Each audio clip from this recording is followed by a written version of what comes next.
दोस्तों, दुनिया में ऐसी बहुत सी जगह है और बहुत से प्रांत जिनके बारे में शायद हम जानते भी नहीं हैं। तो चलिए आज आपको हम ऐसी ही एक खास जगह से रूबरू करवाते हैं। दोस्तों, वेरबो दुनिया की भीड़ से दूर बसा एक पारंपरिक गांव है जिसे देखने के बाद लाखों लोगों की आंखें मानो सुकून महसूस करने लगी हो। इसकी प्राकृतिक सुंदरता को शब्दों में बयां कर पाना मुश्किल सा है। आपको यकीन करना थोड़ा मुश्किल होगा कि यह वेरबो गांव समुद्र तल से बाहर 100 मीटर की ऊंचाई पर बसा हुआ है और दुनिया में ऐसी कम ही जगह है जो इतनी ज्यादा ऊंचाई पर बसाई गई है। इसीलिए तो वेरबो गांव को बादलों के ऊपर बसा हुआ गांव कहा जाता है।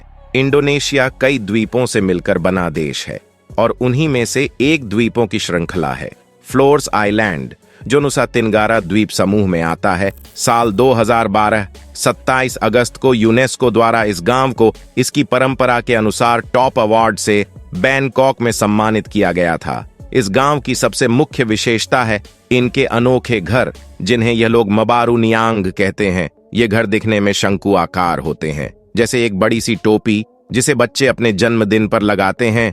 इन घरों की छत सीधा जमीन को छूती है और छत से नीचे जमीन तक पूरी तरह से लोंटार छप्पर से ढके हुए हैं।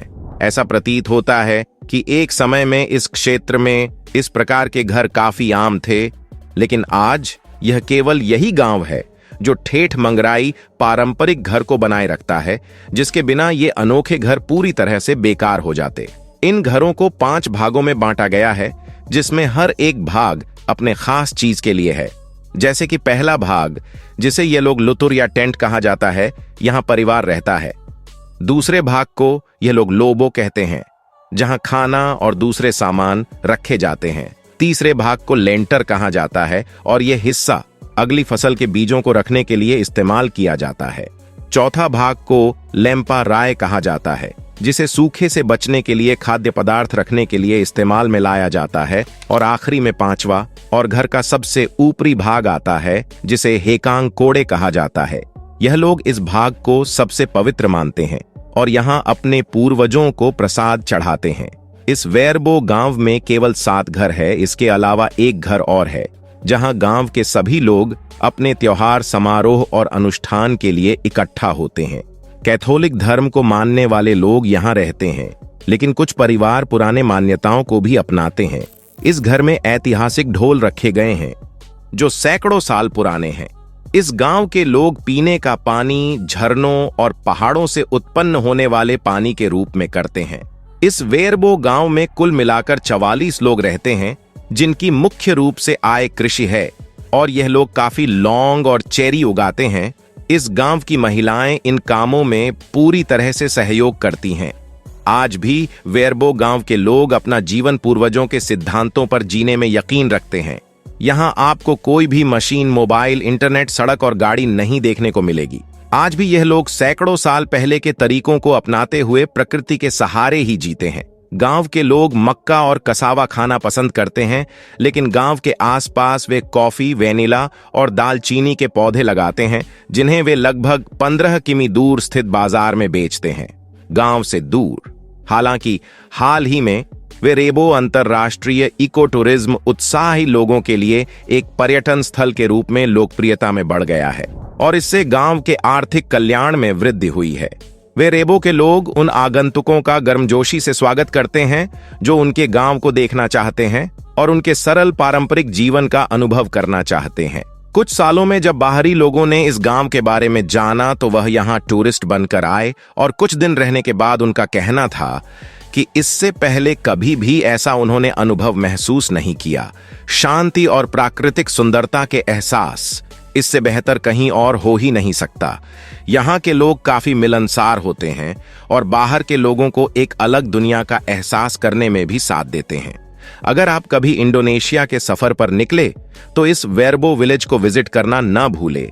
आपको जानकर हैरानी होगी कि इस गांव में मुख्य रूप से केवल 7 घर हैं। वेरबो गांव के सबसे नजदीक देंगे विलेज जाता है, जहां पैदल चलकर ही 4 से 5 घंटे में पहुंचा जा सकता है।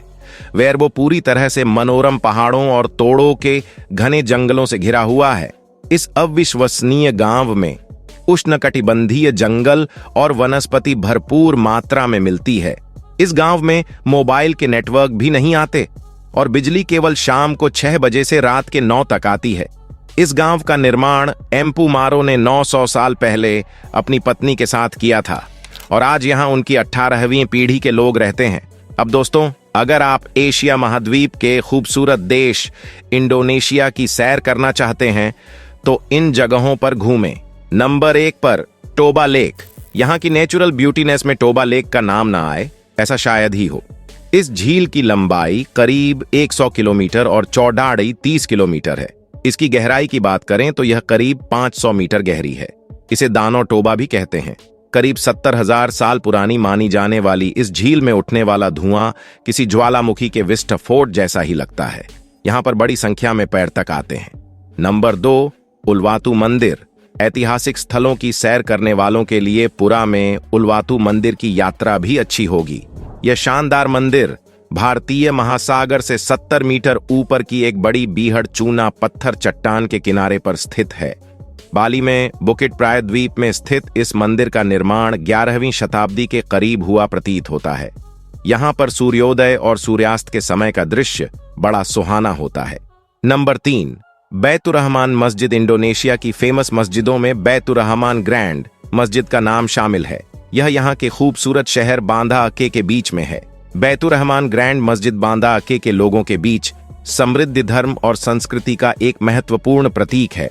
यह मस्जिद साल 2004 में अके में आई सुनामी की वजह से प्रभावित हुई थी, लेकिन लोगों के बीच इसकी महत्ता कम नहीं हुई। इस मस्जिद की डिजाइन स्थानीय परंपरा और मुगल भारतीय वास्तुकला को दर्शाती है। Number 4, mount bromo. इंडोनेशिया के नेचुरल टूरिस्ट अट्रैक्शन की बात करें तो सबसे पहले नाम पूर्वी जावा में स्थित माउंट ब्रोमो का आता है। यह इंडोनेशिया के कई ज्वालामुखी पर्वतों में सबसे ज्यादा लोकप्रिय है। यह पर संगमरमर से उठते धुएं के बीच पहाड़ों की खूबसूरती देखते ही बनती है। माउंट ब्रोमो में सूर्योदय का दृश्य बहुत ही सुहाना लगता है। इंडोनेशिया के इस ज्वालामुखी को देखने के लिए दुनिया भर से पर्यटक आते हैं। नंबर 5, प्रम्बनन मंदिर। इंडोनेशिया के योगाकार्ता में एक हिंदू मंदिर प्रम्बनन स्थित है। यह मंदिर काफी प्रसिद्ध है। इसका निर्माण 9वीं सदी के दौरान त्रिमूर्ति यानी कि ब्रह्मा जी के लिए किया गया था। इस मंदिर में सृष्टिकर्ता ब्रह्मा, संरक्षक विष्णु और विनाशक शिव जी की प्रतिमाएं स्थापित है। यह यूनेस्को की विश्व धरोहर स्थलों में शामिल है। यह मंदिर दक्षिण पूर्व एशिया में सबसे बड़ा हिंदू मंदिर होने के साथ ही प्राचीन वास्तुकला को दर्शाता है। Number 6, Komodo dragon. इंडोनेशिया के फ्लोरोस में स्थित कोमोडो नेशनल पार्क भी घूमने की जगहों में एक है। यह भी यूनेस्को की विश्व विरासत स्थलों में शामिल है। कोमोडो ड्रैगन एक तरह से विशालकाय छिपकली जैसा होता है। इसकी लंबाई करीब 10 फुट की होती है। इतना ही नहीं, इसका वजन भी 150 किलो से ज्यादा है। कोमोडो ड्रैगन की जीभ सांप जैसी होती है। इसके दांत और नाखून पैने होते हैं।